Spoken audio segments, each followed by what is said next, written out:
Kuruluş Osman'ın 148. bölümü için geri sayım devam ediyor. Yeni bölümde neler yaşanacak? Mehmet Bey Taceddin Noyan'la Osman Bey'lere karşı işbirliği yapacak mı? Gonca Hatun'un akıbeti ne olacak? Malhun Hatun diziden nasıl ayrılacak? Cerkutay Bey'in şok senaryosu nedir? Orhan Bey Holofir Hatun'la mı yoksa Elçin Hatun'la mı evlenecek? Selçuklu Devleti ne zaman yıkılacak? Osmanlı Devleti tamamen ne zaman kurulacak? Tüm bu soruların ve daha fazlasının cevaplarını öğrenmek için videomuzu beğenip ilerletmeden izlemeye çalışınız. Kanalımıza abone olup bildirim zilini açarak gelecek olan tüm videolardan anında haberdar olabilirsiniz. Kuruluş Osman'ın yeni bölümü oldukça aksiyon dolu sahnelerle seyirci karşısına çıkacaktır. Yakın zaman içinde dizide büyük bir meydan savaşı izleyeceğiz. Kuruluş Osman'ın 147. bölümünde kadrodan Yakup Bey ve Saadet Hatun veda etmişlerdi. Yakup Bey'in vedasından sonra beyliğin başına Mehmet Bey geçti. Osman Bey, Cerkutay Bey'in Mehmet Bey'in yanında ajan olarak kalması için serbest bırakmıştı. 148. bölüm fragmanında Gonca Hatun, Alaaddin Bey'e Mehmet Bey ve Taceddin Noyan'ın görüştüklerini söylemişti. Taceddin Noyan, Osman Bey'e karşı savaşmak için Mehmet Bey'i kendi safına çekmeye çalışacaktır. Çoğu izleyici Mehmet Bey'in Taceddin Noyan'la birlik olup olmayacağını oldukça merak etmektedirler. Tahminimize göre Mehmet Bey Taceddin Noyan'la işbirliği yapacaktır. Fakat Cerkutay Bey bu işbirliğini Osman Bey'e haber edecektir. Ve Osman Bey de Mehmet Bey'e bazı hamlelerde bulunabilir. Mehmet Bey çok kibirli bir karakterdir. Tahminimize göre Mehmet Bey kendi sonunu getirebilir. Fakat Mehmet Bey'i Osman Bey değil de ilerleyen bölümlerde Taceddin Noyan öldürebilir. Siz bu konu hakkında neler düşünüyorsunuz? Yorumlar kısmında fikirlerinizi belirtebilirsiniz. Yayınlanan 148. bölüm fragmanında Gonca Hatun'un Alaaddin Bey ile konuşmakta olduğu sırada ok hamlesi aldığını gördük. Tahminimize göre Alaaddin Bey'i gizlice öldürmeye çalışan kişi Mehmet Bey'in adamı ya da Moğol nökeridir. Fakat Gonca Hatun Alaaddin Bey'i korumak için okun yönüne atlayarak ağır yaralanacaktır. 147. bölümde Alaaddin Bey ve Gonca Hatun'un araları tamamen bozulmuştu. Fakat 148. bölümde Gonca Hatun'un ağır yaralanmasından dolayı Alaaddin Bey onu tedavi edecek ve Alaaddin Bey ile Gonca Hatun'un araları tamamen düzelecektir.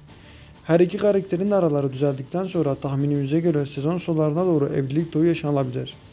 Fakat Kuruluş Osman'ın 6. sezonunun başlaması halinde Gonca Hatun dizinin 6. sezonunda ölerek kadroya veda edebilir.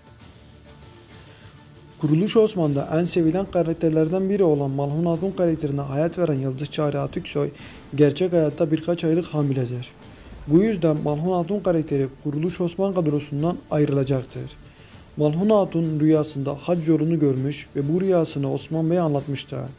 148. bölümde Malhun Hatun'un tamamen Kuruluş Osman kadrosundan ayrılması beklenilmektedir.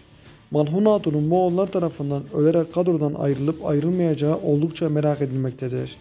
Yayınlanan fragmanda Moğolların Malhun Hatun'un peşinde olduklarını görmekteyiz. Ve fragmanda Moğollar Malhun Hatun'u esir almış gibi gösterilmektedir. Lakin o sahnenin ters köşe olduğunu düşünüyoruz. Tahminimize göre Moğollar Malhun Hatun'u esir alamayacaklardır ve Malhun Hatun hacca gitmeyi başaracaktır. Malhun Hatun'un ölerek kadrodan ayrılmaması ileriki sezonda Malhun Hatun'un tekrar kadroya dahil olacağından dolayıdır. Tahminimize göre Kuruluş Osman'ın 6. sezonunun başlaması halinde Malhun Hatun'u Kuruluş Osman'ın kadrosunda tekrar görebiliriz. Fakat Kuruluş Osman'ın final vermesi ardından Orhan Bey hakkında bir dizinin başlaması halinde Malhun Hatun'u tekrardan kadroda göremeyeceğiz. Fakat Bala Hatun'u Orhan dizisinde göreceğimizi düşünüyoruz. Bala Hatun makyajla yaşlandırılıp kadroya eklenilebilir. Siz bu konu hakkında neler düşünüyorsunuz? Yorumlar kısmında fikirlerinizi belirtebilirsiniz. Kuruluş Osman'ın 2. sezonunda kadroya dahil olan ve kadroda oldukça sevilen karakterlerden biri olan Cerkutay Bey sezon başından beri oldukça arka planda tutulmaktadır. Cerkutay Bey'in yakın zaman sonra ölerek kadrodan ayrılması beklenilmektedir. Cerkutay Bey sezon başlarında Osman Bey'e tavırlı olduğu için Yakup Bey'in safına geçmişti. Ardından Yakup Bey'in emri üzerine tekrardan Osman Bey'in safına geçen Cerkutay Bey, Osman Bey ile ilgili Yakup Bey hiçbir malumatta bulunmamıştı. Osman Bey'in planı idam edilecek olan Cerkutay Bey Osman Bey tarafından gizlice serbest bırakılmıştı ve herkes Cerkutay Bey'in kendi başına kaçtığını düşünmüştü. Tekrardan Yakup Bey'in yanına giden Cergutay Bey Yakup Bey'in isteği üzerine Mehmet Bey'in safında yer alacaktır. Fakat Cergutay Bey Mehmet Bey'in atacağı tüm hamleleri önceden Osman Bey'e haber edecektir. Ve tahminimize göre Cergutay Bey'i ya Mehmet Bey öldürecektir ya da Cergutay Bey'i Moğollar hem Mehmet Bey'i hem de Cergutay Bey'i öldüreceklerdir. Fakat netice ne olursa olsun bu sezonda Cergutay'ın ölerek kadroya veda edeceğini düşünüyoruz. Cergutay Bey dışında kadrodan Bayındır Bey de ayrılabilir. Bayındır Bey'i de Moğolların öldüreceklerini düşünüyoruz. Orhan Bey sezon başından beri Holofira Hatun'la evlenmek istemektedir. Fakat başta Malhun Hatun buna rıza göstermemişti. Ardından Malhun Hatun rıza göstermiş fakat Holofira Hatun Müslüman olup Orhan Bey ile evlenmeyi kabul etmemişti. Fakat bu sorun da tam ortadan kalkacağı sırada bu evliliğin karşısında büyük bir engel olarak Holofira Hatun'un teyzesi Olivera Hatun geçmiştir. Lakin bitmedi. Holofira Hatun gerekirse Orhan Bey ile evlenmek için saraydan kaçmayı hedeflerken kadroya Elçin Hatun dahil oldu ve bu evlilik oldukça gecikecektir.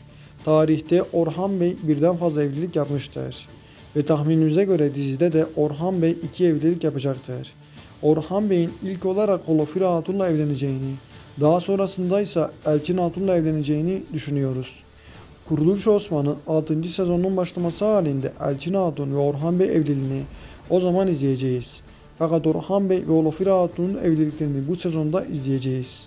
Siz bu konu hakkında neler düşünüyorsunuz? Yorumlar kısmında fikirlerinizi belirtebilirsiniz. Kuruluş Osman'ın bu sezonunda Selçuklu Devleti tamamen yıkılacaktır. Sezon başlarında Sultan Mesut zehirlenerek ölmüştü. Ardından Yakup Bey hile ile sultan olmayı başarmıştı. Fakat Taceddin Oya'nın kadroya dahil olmasıyla beraber yakın zaman içinde Emir Çoban'ın Konya'ya yapacağı saldırılar sonucunda Selçuklu Devleti'nin tamamen yıkılacağını düşünüyoruz. Osman Bey Hür Beyliğini ilan etmişti. İlerleyen bölümlerde Osman Bey tamamen Osmanlı Devleti'ni kuracaktır. Ardından Selçuklu Devleti yıkıldıktan sonra çoğu beylikler Osmanlı Devleti'ne dahil olacaklardır. Daha sonrasında Osmanlı Devleti yükseliş aşamasına geçecektir. Herkesin merak ettiği Bursa fethini de Osmanlı Devleti'nin yükseliş aşamasına geçtiği dönemde izleyeceğimizi düşünüyoruz. Siz bu konu hakkında neler düşünüyorsunuz? Yorumlar kısmında fikirlerinizi belirtebilirsiniz. Kanalımıza abone olup bildirim zilini açarak gelecek olan tüm videolardan anında haberdar olabilirsiniz.